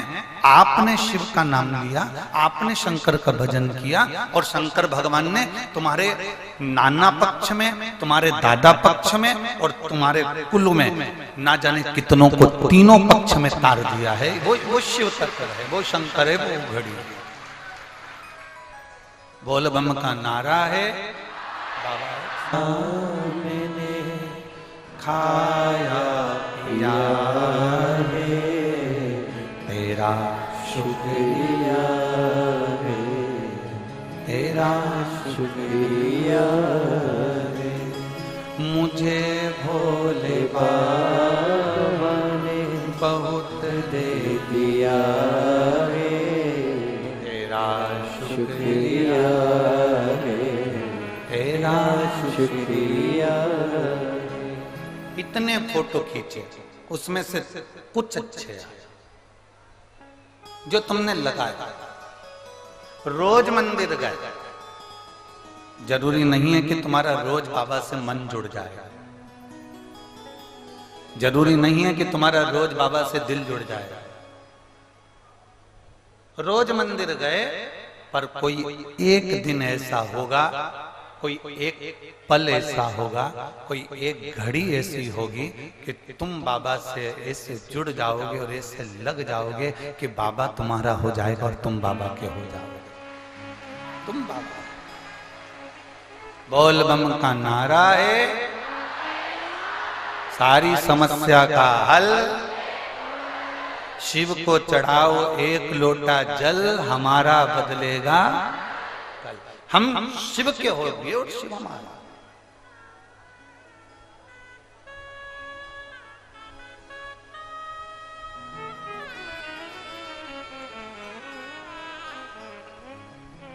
शिव जी ने कभी तुम्हारे पास में आकर ये कहा मैं बैठा हूं तू चिंता मत कर? जम के बोलो जरा। नहीं बोला। तुम्हारे घर के लोग बोलते कि नहीं बोलते?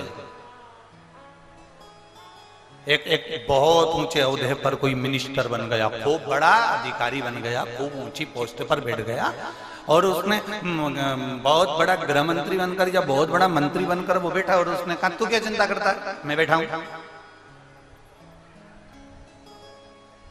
मैं हूं ना, तुझे क्या चिंता करना? मैं बैठा हूं, मैं बैठा हूं, मैं बैठा हूं, मैं बैठा हूं।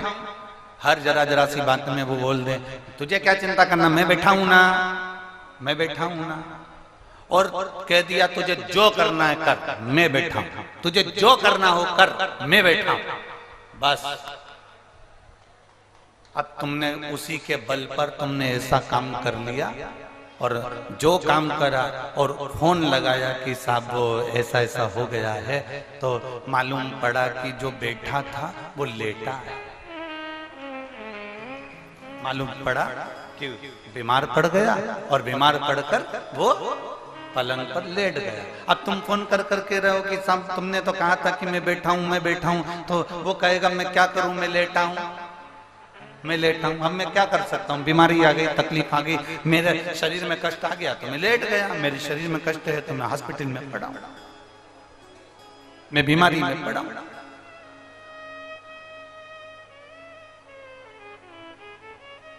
बहुत अच्छे से सुन लेना जितने लोग आस्था चैनल पर कथा सुन रहे हैं और जितने लोग भारत की भूमि के और देश और विदेश में बैठकर इस झारखंड जमशेदपुर की पवित्र भूमि से कथा सुन रहे हो, बड़े सावधानी से सुनना।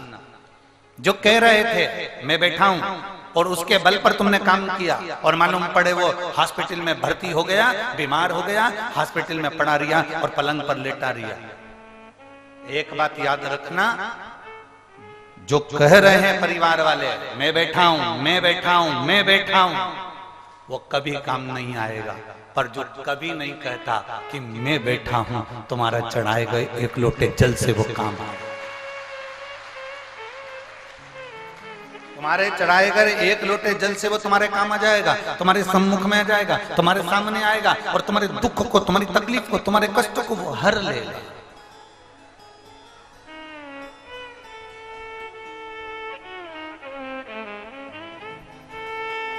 वो एक भजन की लाइन आप लोग गुनगुनाते रहते हो, जब कोई नहीं आता मेरा बाबा आता।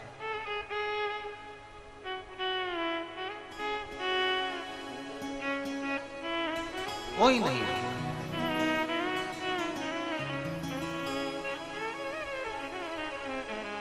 जब कोई नहीं आता भोले बाबा आता है। जब कोई नहीं आता मेरा बाबा आता है। मेरे दुख की घड़ी में वो बड़ा काम आता है। मेरी दुख की घड़ी में वो बड़ा काम आता है। वो तुम्हारे दुख की घड़ी में तुम्हारे सम्मुख में आकर खड़ा हो जाए, दिखेगा नहीं, दिखता तो है ही नहीं वो। जो जैसा दिखता है वो वैसा होता कहाँ है। इसलिए मेरा बाबा भोलेनाथ, मेरा शिव, मेरा वो घड़दानी, मेरा त्रिकालदर्शी, मेरा कैलाशी, मेरा अविनाशी दिखता नहीं। मेरा शंभू दिखता ही नहीं।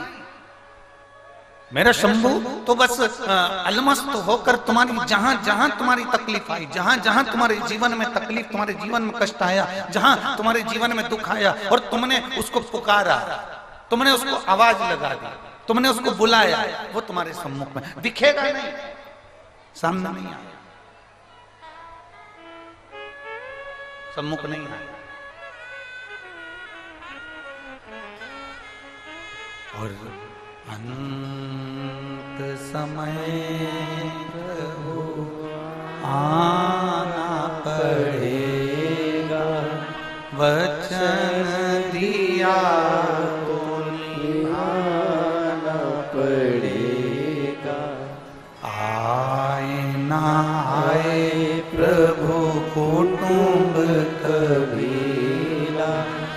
अंत समय प्रभु आना पड़ेगा, वचन दिया तो निभाना पड़ेगा।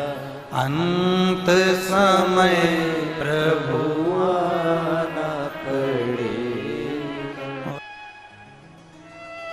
जितने भरोसे से, जितने विश्वास से सुनोगे वो देता है। किसको ना दिया उसने?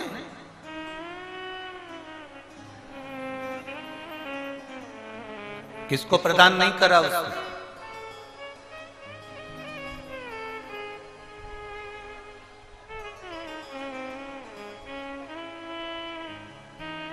कौन थी ये मंथरा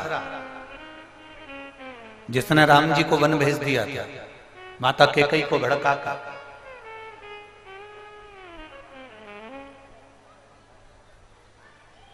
कौन थी?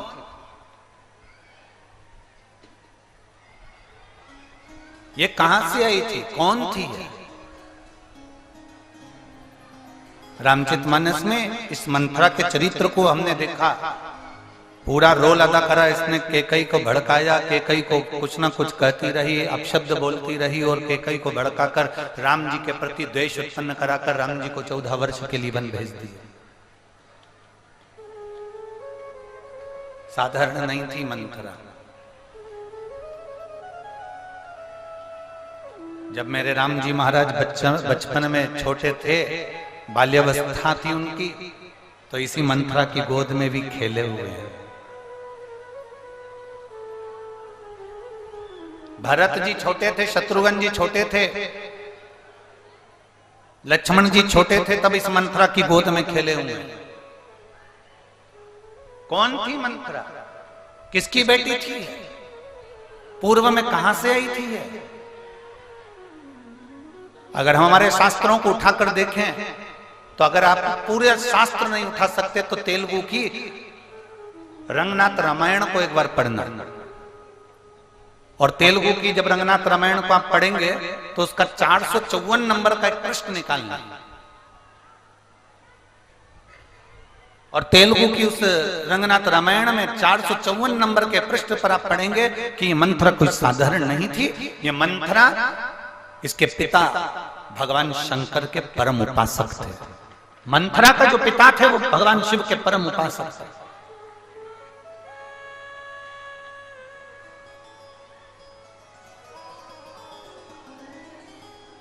प्रहलाद, भक्त प्रहलाद के पुत्र हुए हैं विरोचन। भक्त प्रहलाद के पुत्र हुए विरोचन, और विरोचन इतने बड़े शिव के भक्त थे, इतने बड़े शंकर के भक्त थे कि शिव की आराधना में 24 घंटे लगे रहते थे।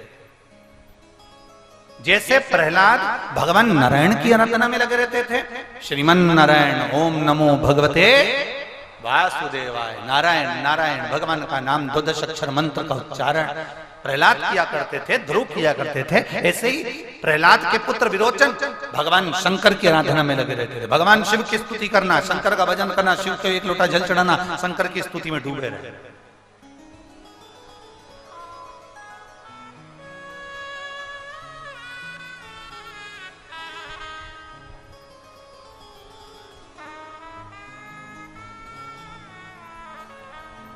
एक बार विरोचन ने शिव जी की आराधना की, और विरोचन की जो धर्म पत्नी थी विशालाक्षी, विरोचन की धर्म पत्नी विशालाक्षी, वो भी शिव की आराधना में डूबने वाली। देखिए, अगर कुछ मिल रहा है आपको इस संसार में आने के बाद, आपको अगर मकान मिला है रहने के लिए, आपको अगर अच्छा पति मिला है, आपको अगर अच्छी पत्नी मिली है, आपको अच्छे बच्चे मिले हैं, आपकी बेटी बेटा अच्छे हैं, आपका दामाद अच्छा मिला है, आपका परिवार अच्छा मिला है, आपके भाई बंधु सखा रिश्तेदार अच्छे हैं, आपका मोहल्ला अच्छा है, आपके कुटुंब परिवार वाले अच्छे हैं, तो समझ लेना कि तुमने पूर्व समय में कोई शंकर जी की आराधना करी होगी जो आज तुमको मिल रहा है।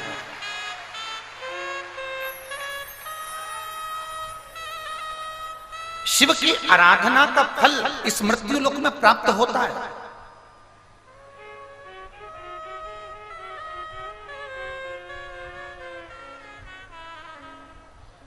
आप बस उसकी आराधना में जब लीन हो तो उसमें एक अविरल भक्ति का संचार होना चाहिए आपके भीतर, एक अविरल भक्ति का संचार। दिखावा नहीं करना। शंकर जी को कभी भी जल चढ़ाने जाना तो किसी को दिखा के मत जाओ कि लोग हमें देखेंगे तो हम जल चढ़ाएंगे। मंदिर में मैं झाड़ू जब लगाऊंगी जब मुझे लोग देख रहे होंगे, मंदिर में पोछा जब लगाऊंगी जब मुझे लोग देख रहे होंगे। ना, कोई देखे चाहे ना देखे, हमारा काम है जल चढ़ाना। कोई देखे ना देखे, हमारा काम है झाड़ू लगाना। कोई देखे ना देखे, हमारा काम है पोछा लगाना। ये हमारा कर्तव्य है, ये हमारा कर्तव्य।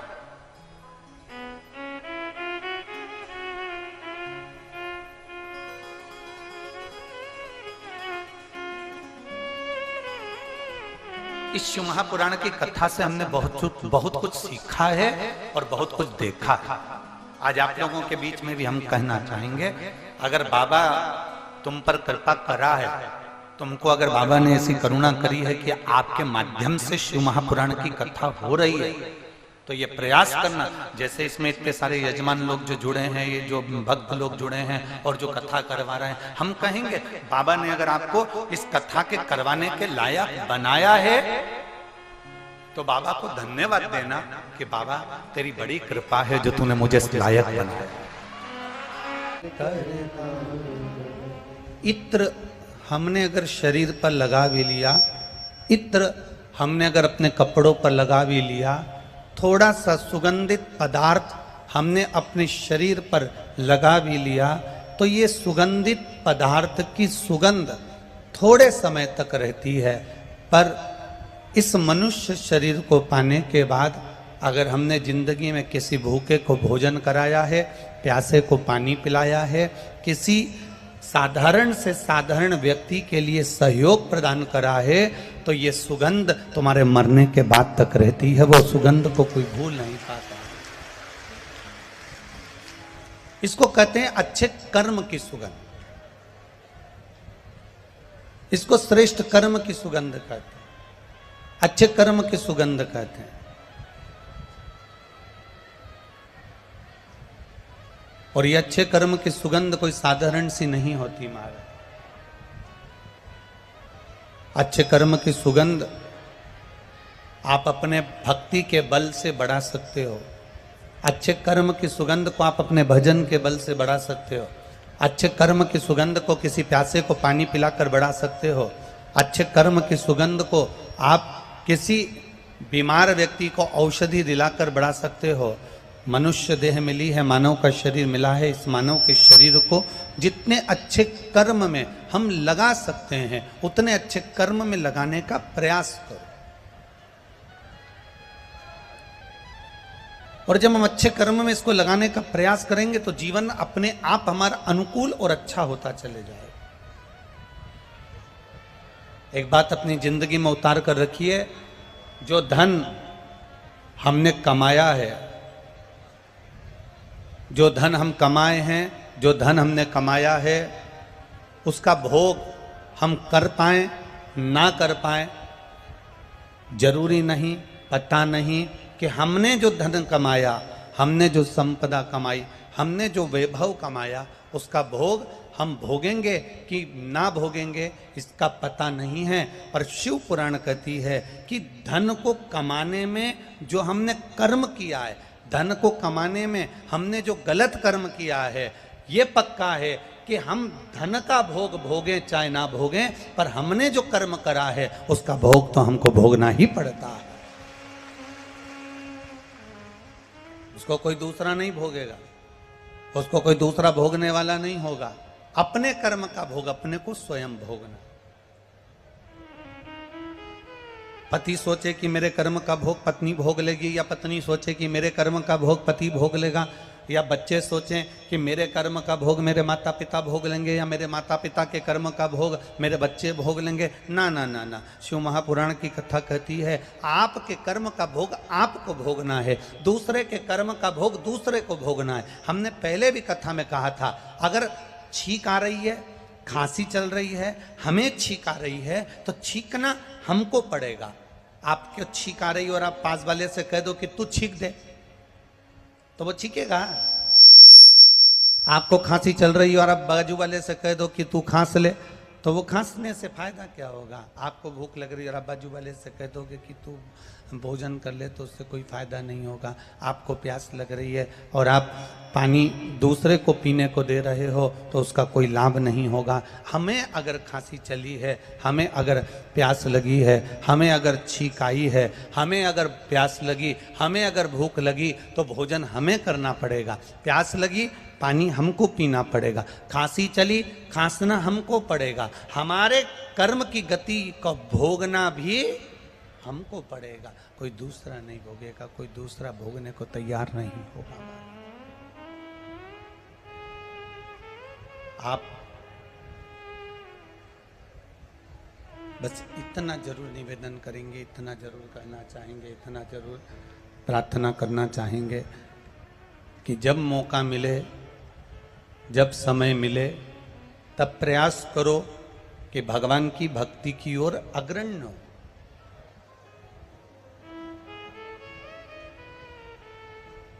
शंभु शरणे मांगू घड़ी रे दुख काटो, दया करी ने दर्शन। हमारे कर्म की गति का भोग हमको भोगना है। अपने को प्यास लगी तो पानी भी अपने को ही पीना, अपने को भूख लगी तो भोजन भी अपने को ही करना, अपने को खांसी चली तो खांसना भी अपने को ही। तुम जैसा कर्म करोगे वैसा भोगना तुमको है। महाराज, एक पिताजी अपना पूरा राजपाट, अपने 3 बेटे हैं और इन 3 पुत्रों में से किसी एक को पूरा राजपाट देना है। एक को राजा बनाना है, एक को पूरा राजपाट देना है। पिताजी ने मन में विचार करा कि मेरे 3 बेटे हैं और मेरे इन 3 बेटों को, मैं इन 3 पुत्रों को, इन 3 बेटों को मैं ये पूरा राजपाट देना है, तो मैं कैसे प्रदान कर दूं? इन तीनों को मैं कैसे राजपाट दे दूं? इन तीनों को मैं कैसे प्रदान कर दूं? तीनों ने विचार किया, पिताजी ने विचार किया। अभी अच्छा चल रहा था, फिर गड़बड़ कर दिया आपने बाबू। पिताजी ने विचार करा कि इन 3 पुत्रों में से मैं किसको राजपाट दूं? इन 3 बेटों में से मैं किसको राजपाट दूं? मेरा बड़ा बेटा, मंझला बेटा कि छोटा बेटा? मंझले को दूं कि छोटे को दूं? कि मंझले को दूं कि बड़े को दूं कि छोटे को दूं? मैं राजपाट दूं तो दूं किसको? मैं किसको प्रदान करूं? अब पिता ने ये बात का स्मरण किया और अपनी धर्म पत्नी से कहा कि मेरे 3 बेटे हैं, बड़ा, मंझला और छोटा। इन तीनों में से मैं अपने राज्य का पूरा राजपाट किसके माथे करूं कि मैं एकदम फ्री हो जाऊं और बेटा इस राजपाट को संभाल ले, बेटा इस राजपाट को जान ले। मैं किसको राजपाट दे दूं? दूं तो दूं किसको? प्रदान करूं तो प्रदान करूं किसको? कहूं तो कहूं किससे? धर्मपत्नी बड़ी समझदार थी और धर्मपत्नी इतनी समझदार थी कि धर्मपत्नी ने अपने पति से कहा कि एक काम करो, ये राजपाट आप एक काम करो, अपने गुरुजी से पूछो और आप अपने गुरु के पास जाओ, अपने गुरुजी के पास जाकर विनय करो, निवेदन करो और उनसे पूछो कि ये मैं राजपाट बड़े बेटों को दूं, मंझले बेटे को दूं कि छोटे बेटे को दूं?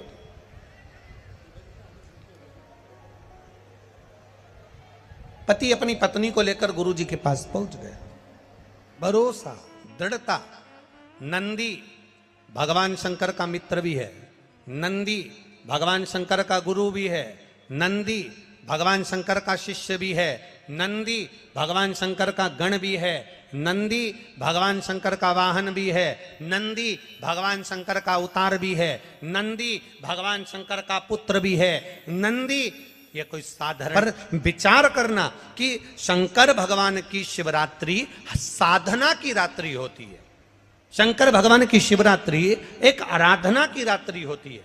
हमने पहले भी कथाओं में कहा, हर महीने शिवरात्रि आती है, प्रत्येक महीने शिवरात्रि पड़ती है, और प्रत्येक महीने की शिवरात्रि पर अगर आपसे बन सके, आप दुनिया में अगर आपके पास में लोग कहें कि ये बहुत गरीब व्यक्ति है, बहुत साधारण व्यक्ति है, इसके पास धन नहीं है, वैभव नहीं है, सत्ता नहीं है, इसके पास खुद का मकान नहीं है, इसके पास खुद की प्रॉपर्टी नहीं है, इसके पास खुद की दुकान नहीं है, दूसरे के यहाँ काम करता है, इसके पास कुछ भी नहीं है, हम उनसे कहेंगे 12 महीने शिवरात्रि आती है, 5 जगह पर चढ़ाई हुई बेलपत्र, आप 1 वर्ष 12 शिवरात्रि का एक नियम ले लो, 5 जगह पर बेलपत्र